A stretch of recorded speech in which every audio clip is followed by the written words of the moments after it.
Ngayon, ito ay ating unang araw sa ika-4 na aralin na may paksang pagpapatibay ng pansariling ugnayan sa Diyos tungo sa makabuluhang buhay. Para sa ating unang gawain, ito ay tinatawag na pakinggan at damhin. Paano to? Pakinggan ang kantang lilim at pagkatapos ay isulat sa Padlet ang isang linya mula sa awit na tumimo sa iyo at ipaliwanag kung bakit ito nakakaantig sa iyong damdamin. Pindutin lamang ang larawan sa baba na may lilim upang dumirekta ito at mapakinggan ang musika. Pagkatapos ay ang isang larawan naman upang makapagsagot kayo sa Padlet tungkol sa musika na napakinggan. Napakinggan niyo na ang awiting pinamagatang lilim.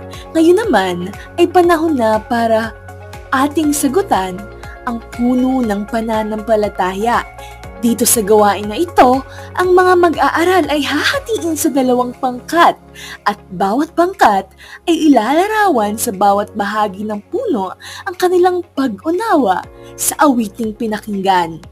Bawat dahon ng puno ay ilalagay nyo ang epekto ng pananampalataya na makikita nyo sa awiting lilim.